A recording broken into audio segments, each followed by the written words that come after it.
Salut Clément, Salut Dylan.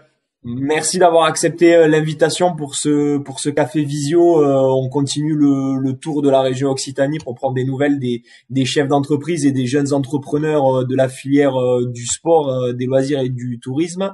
À ton tour de nous donner de tes nouvelles, de savoir comment va Swish Live, votre solution que vous avez créée il y a quelque temps et mise sur le marché, qui tourne bien, qui tournait bien malheureusement, il faut le dire, puisque gros impact du fait de la baisse de l'activité économique et particulièrement de l'arrêt de l'activité du monde du sport. On va y revenir. Avant du coup de prendre de tes nouvelles et de rentrer dans le vif du sujet, tu peux nous rappeler très rapidement voilà ce que c'est que Switch Live, quelle est cette idée, d'où elle vous est venue? Ok. Switch Live, c'est une application qui permet de retransmettre ces rencontres sportives comme à la télé. Comme à la télé, ça veut dire en incrustant le score, le temps, la couleur des maillots. Et aussi, ça permet aux clubs de monétiser ces lives en incrustant leurs sponsors. Sinon, comment on va? On va bien. Déjà, merci pour ton invitation. L'avantage du confinement, c'est qu'on a un peu plus de temps pour se recentrer sur vraiment ce qui est important sur l'activité et comment on voit le futur de notre activité et de nos jobs respectifs. Il y a plusieurs questions dans ta question. Est-ce que je te dis ce qu'on fait au quotidien ou est-ce que je réponds à ta première question qui était comment vous est venue l'idée? Ben, déjà, ouais, nous reparler de Switch Live, de cette idée, puisque vous avez quand même une activité d'entrepreneur assez belle. Ça fait un petit moment qu'on vous suit et du coup, ça serait peut-être intéressant de rappeler de la jeunesse de votre projet Ouais. jusqu'à aujourd'hui. Nous, on est passionnés de sport et on était un peu au niveau bâtard entre le pro et l'amateur. Et typiquement, il y avait des gens qui nous suivaient, qui nous demandaient euh, comment on peut regarder vos matchs, quel résultat que vous avez fait. Et aujourd'hui, il y a tout, il y avait tout qui était disponible, des téléphones qui sont des vraies caméras, des réseaux 4G qui sont de plus en plus performants, des téléphones très puissants qui permettaient de faire des choses graphiquement assez fortes. Donc on s'est dit pourquoi pas développer une solution ultra simple pour que les clubs puissent le gérer. Et nous, notre avantage, c'est comme on venait du monde du sport, on savait exactement les types de ressources disponibles dans ces clubs-là. On savait que c'était pas possible en fait pour les clubs de ne serait-ce de mettre une caméra reliée à un ordinateur. Il suffit que tu joues à l'extérieur et c'est trop galère de venir avec un ordi, enfin de demander ça à un bénévole. Donc il fallait que ce soit sur la caméra qu'on a tous dans nos poches, c'est-à-dire les téléphones, et il fallait que ce soit ultra simple. Donc voilà un peu l'idée de base. Et le deuxième truc qui nous a fait démarrer cette aventure, c'est les JO. On voyait qu'il y avait un vrai intérêt pour des sports qui ne passaient pas à la télé, et on s'est dit que c'était dommage que certains sports n'aient pas la possibilité de développer leur propre réseau de communication et de filmer leurs matchs correctement. Voilà un Alors peu. concrètement, du coup, avant d'être dans cette période de crise, vous étiez sur quelle activité, quel projet Ben, avant l'arrêt total des compétitions amateurs et professionnelles partout dans le monde, euh, on, on, on vendait notre solution donc à un prix de 30 euros par mois pour les clubs dans plus de 30 pays. On avait 160 clients. Euh, voilà, on avait 6 nouveaux clients chaque semaine, ce qui nous permettait d'envisager l'avenir de manière plutôt sereine. Bon, on l'envisage toujours, hein, mais c'était plus simple à envisager il y a un mois et demi. Euh, hum, voilà ce qu'on faisait. On permettait que ce soit le club de handball de N1, puisque toi, tu étais proche du hand, au club de volley, de foot, de pétanque, de diffuser ces rencontres en incrustant qui joue contre qui, en quelle couleur il est, le score en direct et tout un tas de fonctionnalités qui permet et qui facilite la vie du club et la recherche de sponsors, puisque nous, on vient faciliter cette recherche sponsoring et cette manne financière que les clubs finalement sous-exploitent, même si c'est compliqué. Hein. C'est pas une critique, c'est un constat. Alors j'imagine du coup que vous êtes un petit peu à l'arrêt là du fait, comme tu le dis, que les activités sportives et les compétitions, qu'elles soient du secteur amateur ou du secteur professionnel, et qu'elles soient en France ou à l'international, sont complètement arrêtées. On repartira pas avant septembre très certainement. On apprend de toute façon que les championnats professionnels 1 à 1 mettent un terme. Alors même si le professionnel c'est pas votre secteur d'activité, puisque les championnats amateurs très très tôt on dit dans plusieurs fédérations, voilà, on s'arrête. Qu'est-ce que c'est aujourd'hui votre quotidien chez Switch Live en étant dans une période très compliquée, j'imagine? Mais nous, notre cible, c'est tous les clubs qui ne passent pas à la télé. Donc, on s'est pas embêté à dire professionnel, amateur, parce que par exemple, il y a des clubs pro, bah voilà, de sport un peu parents pauvres, on va dire, des fédés, qui sont pros, mais qui ne sont pas diffusés à la télé, qui n'ont pas de moyens de diffusion. Voilà, je pense, bah, tu vois, la troisième division de basket, il y a quasiment que des pros, hein, c'est des joueurs qui font que ça, ou la deuxième division de hand féminine. C'est des filles qui ont des emplois aidés mais qui sont pros. Ben là, typiquement, ces clubs-là sont notre cœur de cible. Donc nous, en fait, on a fait un constat. Donc on a eu, comme tout le monde, je pense, une semaine 10 jours de flottement où on s'est demandé ce qu'on allait faire et comment on allait réagir à ça. Et ensuite, au bout de 10 jours, on a fait un constat froid, c'est qu'il y aurait pas de nouveaux clients pendant 6 à 7 mois, donc jusqu'à septembre. On a mine de rien des ressources, enfin on a des coûts, et c'était pas possible d'envisager le 7 mois d'activité sans ramener les clients. Donc on a décidé de faire un copycat, donc un fork de notre application pour les entreprises. Aujourd'hui, on incluse du score, des sponsors, ce genre d'informations-là. Et il y a un besoin pour les conférenciers, pour les responsables commerciaux, pour voilà tout un tas de cibles différentes hors du sport qui ont un besoin de retransmission en direct. Sauf que plutôt que ce soit le scoreboard, ce sera des présentations, le nom de l'interlocuteur, voilà. Et on duplique notre logiciel, on l'adapte à cette cible-là et on essaie le plus rapidement possible de sortir une version bêta. Et le but, c'est pas de changer d'activité. Le but, c'est de donner accès à ce logiciel à une autre cible et de continuer à ramener des clients dans notre société. Et parce qu'au final, c'est pour ça qu'on existe, c'est voilà, pour faire du chiffre d'affaires et pour faire tourner la boîte. Si je comprends bien, du coup, vous sortez un petit peu du monde du sport, vous allez vers une conquête de nouvelles cibles. C'est ce Ouais. confinement, cet arrêt d'activité sport qui vous a fait aller sur cette branche-là, ou c'était déjà quelque chose que vous envisagiez avant qu'on soit totalement dans cette crise? C'était quelque chose qu'on avait imaginé, mais on y allait doucement. Là, on est à 100% dessus. Voilà, on se donne un mois pour sortir le produit, un mois pour tester le marché. Et en parallèle de ça, nos développeurs continuent à améliorer la solution sport, mais c'est vrai qu'ils sont voilà à 80% sur la solution business. Et c'est quelque chose auquel on pensait, mais qu'on ne pensait pas faire aussi rapidement. On pensait avant de sortir cette version être mieux staffé notamment sur la partie dev. Mais voilà. C'est combien de personnes aujourd'hui chez Switch Live? Alors on est 3 salariés et 2 freelances. Voilà. Ok, avec une personne qui s'appelle Jean qu'on connaît bien parce qu'on se voit régulièrement sur les événements. Comment vous envisagez la suite vous de alors on n'a pas encore d'informations forcément sur la sortie de crise.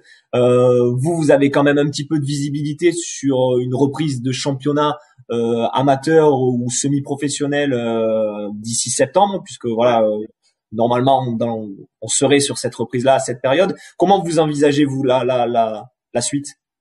Ben, moi, je pense que les clubs vont être encore plus en mode. Je trouve qu'ils étaient déjà bien en difficulté avec les subventions qui se réduisaient en France. Hein, je parle du marché français, et ils étaient obligés de trouver des nouveaux business models, des nouvelles manières de faire rentrer de l'argent, et je pense que ça va freiner un peu cette course vers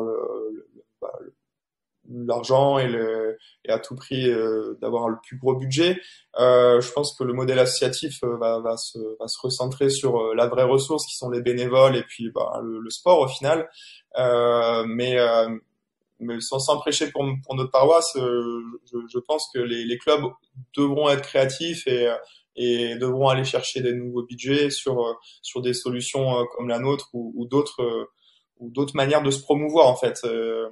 Il va falloir qu'il soit périn et sans avoir l'aide de subventions, même si c'est quelque chose d'hyper important. C'est un des 3 piliers du sport amateur en France, de toute manière, les subventions. Mais s'il va y avoir des difficultés, c'est clair, à repartir comme avant.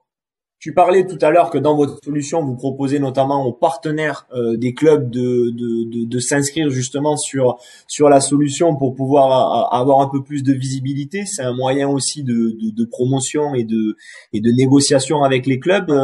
Il faut que les clubs surfent un peu sur ça à la reprise.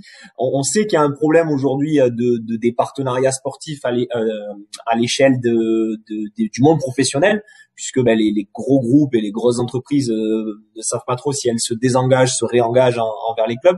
Au niveau amateur, est-ce qu'il va falloir forcément partir vers ça, vers une séduction de partenaires pour arriver à trouver un équilibre?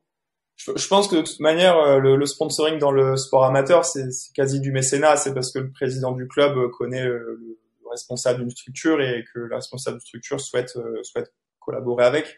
Mais je trouve que c'est bien d'en sortir petit à petit et que le club ait un produit à valoriser. Et ce produit, c'est son audience, c'est son histoire, c'est énormément de choses. Donc le fait de dire voilà, je vous offre un panneau publicitaire au bord de terrain qui va être vu, qui va être quasi pas vu par 200 personnes le week-end, c'est moins fort que de dire on incluse votre logo dans tous nos lives qui vont être vus par 10-15 000 personnes sur Facebook, sur les réseaux sociaux. Qui vont être vus 1 fois, 2 fois, 3 fois par des gens qui sont dans votre cœur de cible. Donc oui, il y a un réel discours, on va dire commercial à adopter, même si les associations n'aiment pas trop parler de commerce et d'argent avec les sponsors, mais malgré tout, il faut valoriser ce produit ce sera ultra important et les clubs qui le feront le mieux sont les clubs qui survivront. Et là, on parle du coup de nos clubs, on va dire, à l'échelle française. Au niveau international, tu disais que tu avais des clients sur la partie internationale. Comment on est à peu près là, sur quelle tendance? Est-ce que c'est des clients qui vont revenir vers toi? Est-ce que aujourd'hui on a complètement une rupture on a 50% de nos clients qui là, lorsque ça s'arrêtait, on avait 90 clients qui étaient à l'étranger. Globalement dans les pays anglo-saxons, donc États-Unis, Angleterre, même s'il y avait énormément de clubs en Italie aussi. On a eu à peu près 50% de désabonnements en 10 jours. Et les clubs revenaient vers nous en disant on est désolé, mais on n'a plus l'utilité de votre solution puisqu'il n'y a plus de match, ce qui est voilà, c'est l'argument assez massue. Voilà, la plupart, quasiment tous, nous ont dit on reviendra en septembre lorsque les matchs reprendront et veuillez mettre sur pause notre abonnement voilà, pendant cette période. Il n'y a pas eu de désabonnement sec, il y a eu des pauses, mais moi je ressens plus de traction commerciale à l'étranger qu'en France. Je pense que ça vient justement de cette mentalité. C'est un peu bateau de dire ça, mais c'est un peu une mentalité de retour sur investissement qui est moins facile à donner en France et les clubs sont plus dans des solutions gratuites et offrent de la visibilité en échange. Sauf que voilà, je n'ai pas réussi à payer les développeurs et les commerciaux en visibilité encore. Donc, bien sûr. Une question un petit peu ouverte comme ça là sur toi, ta vision de la pratique du sport dans les prochains temps. Tu travailles du coup avec beaucoup de clubs, alors qui sont des associations avec beaucoup de personnes qui viennent dans ce club-là pour pratiquer tel ou tel sport. On est plutôt sur du sport collectif en général avec toi, bien que vous faites aussi un peu de sport individuel. Mais est-ce que tu penses que les gens vont retourner vers les clubs très très prochainement? Oui, ils attendent que ça, les gens. Ils ont juste envie de se retrouver. Moi, moi, je suis plus licencié d'un club, mais tous mes potes qui sont licenciés, ils se font des Skype et des Zoom pour prendre l'apéro ensemble et pour se retrouver. Et ouais, les gens, ils font pas du sport uniquement parce que c'est leur passion. Ils font aussi ça pour le lien social, quoi.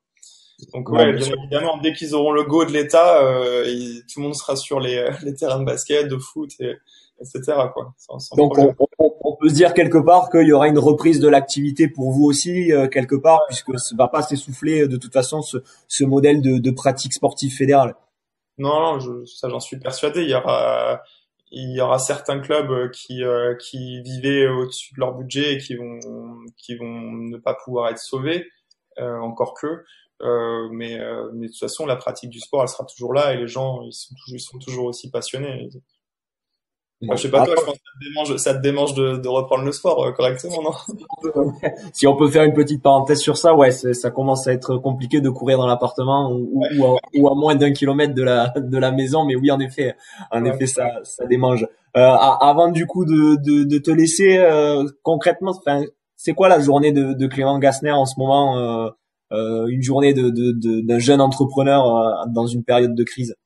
Ben là, depuis 10 jours, je travaille sur le nouveau produit, donc le nouveau message, nouveau site internet, la nouvelle plateforme. On était en levée de fonds aussi, donc on avait pratiquement bouclé notre levée de fonds avant la fin enfin avant le début du confinement. J'ai toujours les investisseurs assez fréquemment au téléphone. On avait une LOI sur une partie de la levée. Voilà, il y a un gros, ils sont quand même assez frileux les investisseurs aujourd'hui pour remettre de l'argent dans de nouvelles entreprises. Ils volent plutôt au secours de leur portefeuille existant. En tout cas, c'est le message que j'ai de tous les VC et BA que j'ai actuellement. Il y a en fait une grosse inconnue. Est-ce que c'est une bulle ou est-ce que c'est une crise qui va être durable sur 3 ans? Moi, je pense que ce sera quand même une crise qui va impacter les entreprises et donc les BA et donc les VC pendant un petit moment. Donc voilà, nous, la seule attitude qu'on peut avoir par rapport à ça, c'est comme les clubs en fait, d'être autonome et de pas attendre qu'on ait des financements. Il y a quand même eu des mécanismes de financement qui ont été mis en place par l'État et ça nous aide pas mal. Tout ce qui est PGE ou même demande de chômage partiel, ces trucs-là, c'est quasiment vital pour nous. Donc voilà, enfin si je devais décomposer ma journée, 30% d'administratif, 30% de recherche de fonds et 30% de produits, même si le produit depuis 10 jours dépasse grandement. Bon, un peu de sport quand même. On en parlait tout à l'heure. Je me suis acheté un vélo d'appartement. Je suis en train de je vais être prêt pour fin août et le Tour de France là. Et vous allez, voilà, on va le décaler. Il y a une étape qui passe pas loin de chez toi, non? En plus, cette année, donc peut-être tu pourras prendre en cours de route. Voilà, on espère quand même que le Tour de France ne va pas être encore repoussé. On souhaite que les grands événements sportifs puissent s'organiser au plus tôt pour qu'on puisse se retrouver autour d'événements et pouvoir partager ces moments que tu disais tout à l'heure où tous les sportifs ont envie de se retrouver et de recréer ce lien social que le sport favorise. Clément, merci beaucoup de ce moment que tu nous as accordé, de ce petit café matinal avec toi. J'espère qu'on aura l'occasion de se retrouver dans d'autres conditions. C'est ce que je dis à tout le monde, qu'on pourra partager un vrai café et discuter de vive voix en se voyant. Et voilà, c'est tout ce qu'on espère de toute façon. Tu passes le bonjour à Jean de Ouais. notre part, de la part d'Adoc, et encore une fois, merci et à très bientôt. À très bientôt, Diane. Merci. Ciao, ciao. Salut.